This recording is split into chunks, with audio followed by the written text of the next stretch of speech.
Welcome to Backstory and Chill Halloween Edition, a video series where I share the stories of D&D characters to inspire DMs and players alike. This time we're getting a little creepy. Not too creepy, like an actual, just a tiny itty bitty bit of creepy. Unless you're afraid of spiders. Then it's a little bit more than a little creepy. Anyway, let's hop right into it. I couldn't think of a spider pun there to start the video, so hop right into it. That's what I went with. Was there a spider pun I could use there? I don't know. Webs.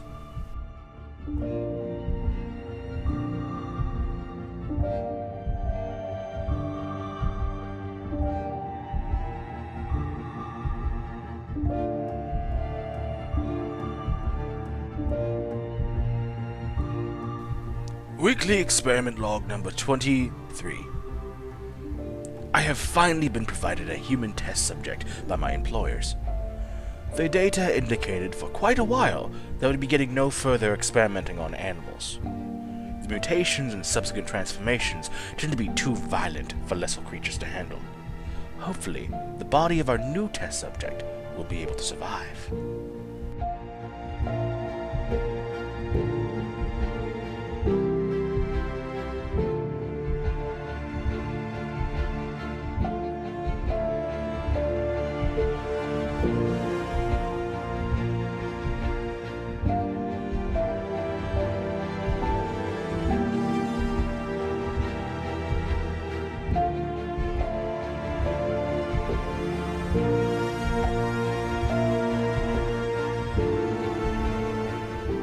Weekly experiment log number 045.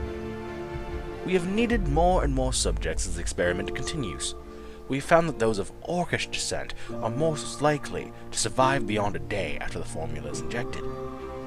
We have decided to focus mainly on a modified strain of lycanthropy as the base of the next version of the formula. The healing properties of the disease should aid in allowing subjects to live.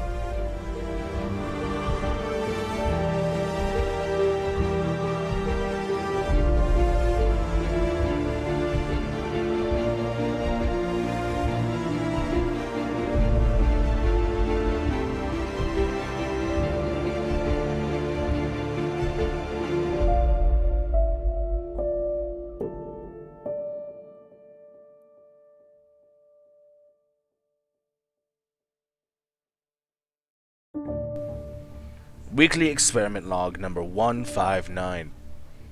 We finally have a subject that survived a month after being exposed to the formula. She exhibits increased physical strength, speed, and martial prowess.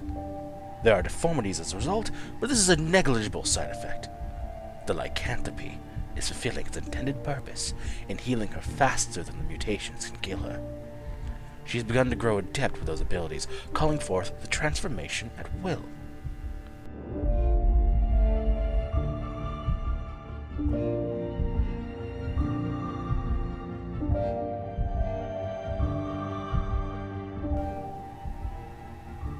Weekly experiment log number 160.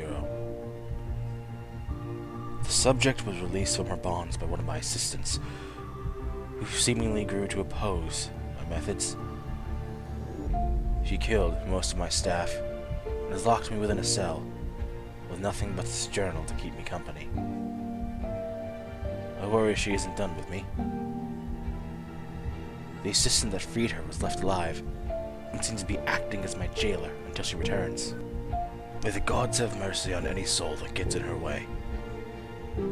What have we released upon the world?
guessed, yes, this character uses Matt Mercer's Blood Hunter class. Basically, the rules I'm using for these builds and characters is that if it's supported on D&D Beyond, it's fair game. Anyway, let's talk roleplay and mechanics. I called her the Avenger because she's out to hunt down any surviving people who contributed to the experiments, as they killed dozens of orcs and ruined her life. The idea of the experiments was to bolster the Blood Hunter ranks to help in the fight against Fae, Fiends, and the Dead. Not enough people actively volunteer to become Blood Hunter, well, at least in the setting being presented here. So, conscription was necessary. Race-wise, statistically, she is a Simic hybrid, though in the story she is presented as an orc. If you don't know what a Simic hybrid is, it is essentially some kind of mutant fused with animal or beast features. The base race of the hybrid doesn't really matter, at least not mechanically, so you can have it start as anything. Here, you start as an orc. Simic hybrid gives you multiple options on mutations as you level. For Ekdi, I picked ones that give her extra arms and give her a climbing speed. I realize that makes her kind of spider-ish, spider-esque, spider-adjacent. So I leaned into that really hard, making her a Lycan Blood Hunter, letting her turn into a full-on were-spider. Since the roleplay is about a forced mutation, it didn't feel right for her to go full into Blood Hunter. So I would say if you're going to go with a similar build, stop at around levels 11 or 12.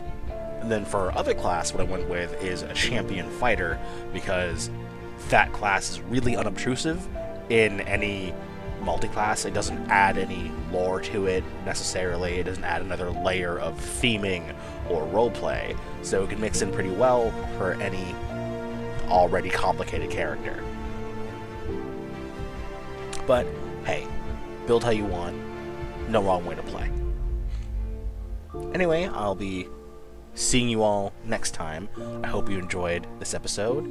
If you did, do the whole, like, comment, and subscribing thing. And happy Halloween!